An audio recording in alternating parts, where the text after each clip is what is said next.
नमस्कार साथियों, मैं हूं आपकी अपनी प्राची अधिकारी। देश में कश्मीरी पंडितों को लेकर एक बार फिर से नई बहस छिड़ गई है। लिबरल ग्रोह इस मुट्ठी भर आतंकियों की करतूत बताकर समुदाय विशेष को बचाने का भरपूर प्रयास करता है। जैसे कि आप देखते हैं, अरे कुछ ही तो लोग हैं खराब है, सारे कहाँ खराब हैं। याद रखिएगा, कसाब भी एक ही आया था। हर बार कहती हूँ, एक ही हाफिज सईद है। ऐसे एक एक करके ना जाने बाकी और कितने हैं जो खामोश हैं। कभी आईएसआईएस पे प्रोटेस्ट देखते हैं आप ऐसे बड़े प्रोटेस्ट देखते हैं, काफ़ी चीज़ें देखते हैं, लेकिन आप कभी देखते हैं आईएसआईएस या बोको हराम पे? बोको हराम ने जब कितनी लड़कियां 370 लड़कियां अबडक्ट कर ली, तो उसमें आपने देखा कोई बहस नहीं छिड़ी, कुछ नहीं हुआ, क्योंकि वहाँ पर उनका एजेंडा सही सेट नहीं बैठता था। जहाँ पर एजेंडा सेट बैठता है वहाँ पर ही ये बहस होती है। और फिर जब ये पकड़े जाते हैं तो एक बेचारे हेडमास्टर का बेटा हो जाता है, कभी कुछ हो जाता है, और वो छोटा बच्चा है, उसे माफ़ कर दिया जाए, उसे कुछ एकड़ ज़मीन देकर उसका रेस्क्यू भी जब होता है, उसको जब कहा जाता है, रेस्क्यू नहीं, उसको जब उसको मारने के लिए जाते हैं और वो हाथ ऊपर करके बाहर आ जाता है, जो सेना उसको ऑप्शन देती है, तो उसके बाद उसको ना जाने कितने एकड़ ज़मीन देकर, कितना कुछ देकर उसे बसाया जाता है। क्या उसके बाद भी उसके विचार बदलते हैं? मुझे नहीं लगता कि वो विचार उसके बदलते होंगे। कहीं ना कहीं वो हमारी न्याय व्यवस्था का जो है मजाक और मखौल अंदर ही अंदर उड़ाते हैं कि देखो कितने बेवकूफ़ लोग हैं। तो इसी पर एक आर्टिकल आया है।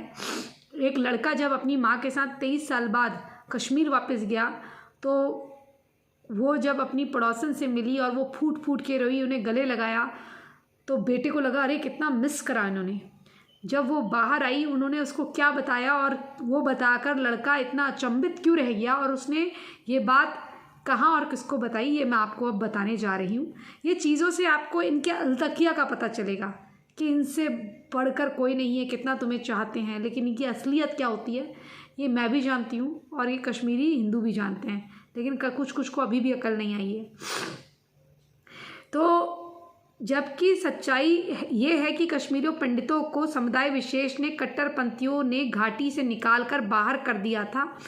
उनकी महिलाओं के साथ बलात्कार किया गया था, कईयों को बेरहमी से काट डाला गया था, और कईयों को शरण देने के नाम पर उनके साथ क्या ज़ोर ज़बरदस्ती हुई, उनको लूटपाट करी गई उनके साथ, और इतनी बेरहमी दिखाई गई कि उनके साथ उनको शरण देने के नाम पर भी धोखे हुए।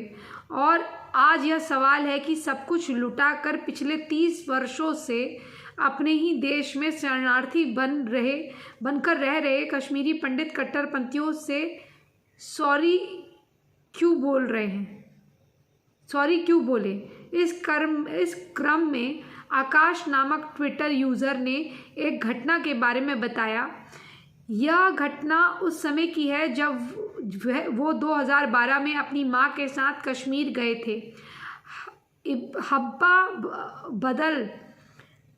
हब्बा कदल में उनकी माँ का पैतृक निवास हुआ करता था। हब्बा कदल एक जगह है, वहाँ पर उनकी माँ का, वैसे कुछ पौराणिक नाम अलग होगा, इन्होंने तो ऋषि कश्यप की धरती को ही बदल दिया ना, उसका नाम ही बदल दिया, उसमें गाय वाय काट के उसको मलीचों की धरती बना दिया है, तभी इनका साथ कुछ अच्छा नहीं हो रहा। उसके बाद जब वो वहाँ पहुँचा तो उसकी माँ का पैतृक घर हुआ करता था, तो जहाँ वो लोग रहे दोबारा गए। आकाश की माँ ने पड़ोसियों से मिलने की उत्सुकता थी, जिसमें से एक अहमद नाम का दूध वाला भी शामिल था। कश्मीरी पंडितों को घाटी से भगाए जाने के बाद आकाश की माँ के पास किसी पड़ोसी का कोई कॉन्टैक्ट नंबर वगैरह नहीं था। आकाश बताते हैं कि उनकी माँ अपने पैतृक आवास पर पहुंची तो वहाँ सभी लोगों ने उन्हें पहचान लिया। वो सभी लोग उन्हें उनका नाम पुकारने लगे। 23 साल बाद भी उन्हें सब कुछ याद था, लेकिन एक गौर करने वाली बात थी कि एक और उनमें से किसी ने ये जाहिर नहीं किया कि वो सब कुछ जानते हैं। आकाश की माँ इसके बाद गलियों से होते हुए अहमद से मिलने पहुंची। उस वक्त रमज़ान का महीना था। अहमद अपने बेटे के साथ घर से बाहर निकल रहे थे, तभी उसने आकाश और उसकी माँ को देखा। आकाश की माँ को पहचान लिया और जाहिर भी किया कि वो उन्हें जानता है। अहमद और उनके बेटे उस समय नमाज के लिए निकल रहे थे। उन्होंने आकाश की माँ को सलाम किया और नमाज के लिए निकल गए। इसके बाद आकाश की माँ ने दिलशदा नाम की एक महिला को पुकारा, जो बाहर निकली और उन्हें देखते ही रोने लगी और फूट फूट कर रोते हुए उन्होंने कहा कि वह उनको बहुत याद करती है। आकाश कहते हैं कि उन्हें ऐसा लगा कि ये तो उनकी माँ से वाकई में ही बहुत प्यार करती हैं और उनको शायद उनके जाने का अफसोस रहा होगा। आकाश कहते हैं कि आजकल कश्मीर में किसी भी युवा को कश्मीरी पंडितों के बारे में कुछ नहीं पता। दिलशादा जिस तरह से रो रही थी उससे पता चल रहा था कि वह आकाश की माँ से मिलकर काफ़ी इमोशनल हो गई है और उसे काफ़ी बुरा लगा है। अहमद और दिलशदा के घर से निकलने के बाद गाड़ी में आकाश की माँ ने कुछ ऐसा बताया जो चौंकाने वाला था। आकाश की माँ ने बताया कि दिलशदा अपने परिवार वालों को कश्मीरी पंडितों के विरुद्ध भड़काया करती थी। आकाश को अचानक विश्वास ही नहीं हुआ क्योंकि उन्होंने अभी अभी दिलशदा को रोते हुए देखा था। बकौल आकाश की माँ 1989 में इसी महिला ने पूरे मोहल्ले में अफवाह फैला दी थी कि समुदाय विशेष के लोगों को मारने के लिए तत्कालीन राज्यपाल जगमोहन ने मोहल्ले की पानी सप्लाई में जहर मिला दिया है। मतलब उस समय के जो राज्यपाल थे उन्होंने मुसलमानों को मारने के लिए मोहल्ले की सप्लाई में जहर मिला दिया है, जिससे वो लोग भड़क जाएं और कश्मीरी पंडितों के वैसे ही दुश्मन हो रहे थे और वो दुश्मन हो जाएं। ये सोचने लायक बात है कि जहरीले पानी से किसी मोहल्ले में के लोग ही नहीं, सभी धर्म और मज़हब के लोग मरते, उसका असर हिंदुओं पर क्यों नहीं होगा। ये तो सोचने वाली बात है। अगर कोई जहर डालेगा तो सब पे असर होगा, सभी लोग मरेंगे, क्या मेरे क्या तेरे। ये वानगी उन अफवाहों की जिसके कारण कट्टरपंथियों ने कश्मीरी पंडितों पे अत्याचार की सारी हदों को पार कर दिया। दिलशादा एक ऐसी महिला थी जो अपने बच्चों व परिजनों पर चिल्लाती थी। वो बाहर जाएं, सरकारी एजेंसियों के खिलाफ पत्थरबाजी करें, विरोध प्रदर्शन करें और उनके परिवार वालों को घाटी से बाहर खदेड़ डालें। वही महिला जो आकाश की माँ को देखकर ऐसे रो रही थी जैसे उसको बहुत बड़ा झटका लगा हो, उसकी कोई बिछड़ा यार मिल गया हो, कोई बिछड़ा हुआ बरसों बाद उसका कोई अपना उसके गले लगा हो। आकाश लिखते हैं कि कश्मीरी कट्टरपंथियों के भीतर वहाँ के हिंदुओं के प्रति घृणा का यह भाव पहले से ही पनप रहा था।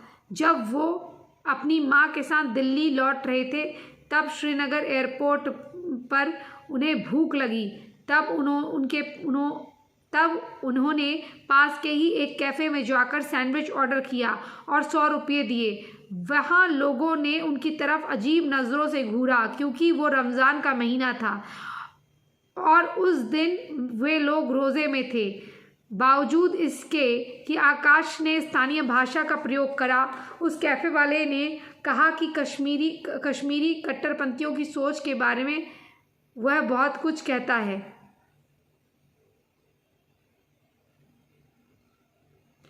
खुले पैसे मांगने पर कैफ़े वाले ने कहा कि वो ज़रूर देगा क्योंकि वो लोग अतिथि हैं। वो जानता था कि आकाश और उसकी माँ कश्मीर में अतिथि नहीं है, लेकिन फिर भी उसने जानबूझकर ये कहा। आकाश के मन में अचानक से कश्मीर से भगा दिए जाने और मारे जाने वाले संबंधियों के बारे में विचार आने लगे। उस कैफ़े वाले की याद दिलाने पर उसने कहा था कि खैर, इन घटनाओं से ये तो समझ में आता है कि कश्मीरी पंडितों के ऊपर जुल्म हुए, उनकी भरपाई कभी नहीं हो पाई। ये है दोस्तों, ये एक ट्विटर हैंडल से पोस्ट करा गया और ये व्यक्ति कश्मीरी हैं और इन्होंने बताया कि इनकी माँ जब ये मिलने गए तो इनकी माँ के गले लग के वो कश्मीरी महिला, मतलब घुसपैठिया, मैं तो कहूँगी घुसपैठिया या कन्वर्टेड, दो ही लोग हैं वहाँ पर। अब तो कश्मीरी बोलने वाले ही वहाँ पर 5% से भी कम हैं जो कश्मीरी बोलते हैं। अगर आप यूपी के हैं तो अवधी वगैरह आपको आएगी, राइट। अगर आप बिहार के हैं तो भोजपुरी आएगी, और वहाँ का आपको लोकल कल्चर मालूम होगा। बिहार का क्या है लोकल कल्चर? उनका कल्चर है कि जो छठी मैया है उसकी पूजा होती है, ठीक है ना। वो हमारी भी मैया है, लेकिन ज़्यादातर बिहार में ही करते हैं, अब तो हर जगह बनाने लग गए।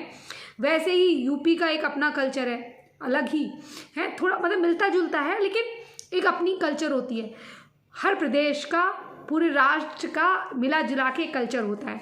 अब कश्मीरी बोलनी नहीं आती लोगों को, अब वहाँ पर अलग अलग भाषाएं बोलने लगे, उर्दू वहाँ की ज़बान बनाने लग गए हैं। जबकि कुछ है ना, अमी हस्तो कुछ करके बोलते हैं। अगर इस धरती पे जन्नत है तो कश्मीर में है। तो ये अब वहाँ पर कश्मीरी भी नहीं बोलनी आती, क्योंकि घुसपैठ ही इतने हो गए। तो घुसपैठ कराते कराते क्या होता था, पहले 100-200 लोगों को महीने महीने में घुसपैठ कराई जाती थी। फिर वो आके वहाँ की लड़कियों के साथ दुष्कर्म वगैरह करते थे। तो वो इस्लाम में क्या है कि जैसे मतलब इन लोगों में, मुसलमानों में वहाँ के, कि जो बलात्कार करता था उसी के साथ उसकी शादी करा दी जाती थी कि भई आप तो इसने बलात्कार कर दिया, इसकी शादी। तो उनके साथ उनके बच्चे होने लगे। ऑब्वियसली अगर आपके अब्बा अगर पाकिस्तानी हैं और वो घुसपैठ करके आया है और आपकी माँ के साथ उसने जो भी करा, अब उसका निकाह हो गया, बच्चे होंगे, तो ऑब्वियसली बच्चे पाकिस्तान का ही झंडा उठाएंगे। तो ऐसा ही आप 4-5 साल से कुछ हालात आप वहाँ पर भी देख रहे हैं जगह जगह पे। आप इनको देखो, ये घुसपैठी हैं बहुत सारे लोग इसमें, समझे आप। तो ये घुसपैठ कर करके यहाँ आए। तो असली कश्मीरी तो है ही नहीं। असली कश्मीरी कौन थे? कश्मीरी पंडित थे, जो कश्मीरी हिंदू थे, कश्मीरी सिख थे। ये जो वहाँ के ब्लड लाइन से बने हुए थे, ऋषि कश्यप की धरती थी, पूजनीय धरती थी। उस धरती की इतनी विरासत थी उसमें, वहाँ यूनिवर्सिटी टाइप की बनी हुई थी, वहाँ पर मंदिर बने हुए थे, यज्ञ हवन वगैरह होते थे। उस धरती को ऐसा पवित्र करा गया। इन्होंने पहले अपनी मस्जिदों पे हमला कराया, उसके बाद हमला कराने के बाद इन्होंने लोगों को ये कह के कि ये हमला इसने कराया, उसने कराया, उसने कराया, हिंदुओं ने कराया, ये बोल बोल के वहाँ पर उन लोगों को वो थी बेनज़ीर भुट्टो, जिसने कहा था कि एक रेडियो में उसने प्रोग्राम में कहा, रेडियो में या टीवी में, कि उठो तुम सल्लल्लाहु अलैहि वसल्लम की औलाद हो, तुम कश्मीर के नौजवान हो, तुम सर कटाने से नहीं डरते, उठो और बता दो उन कश्मीरी हिंदुओं को। फिर औरतों से कहा कि कश्मीर की औरत सर कटाने से नहीं डरती, तुम आयशा बीबी की औलाद हो, तुम उठो और काट डालो उनको। इस तरह से बात करी। तो उसके बाद उन्होंने अल्टीमेटम लगा दिया कि 48 घंटे के अंदर ये कश्मीर छोड़ दें या फिर इस्लाम अपना ले या मारे जाओगे।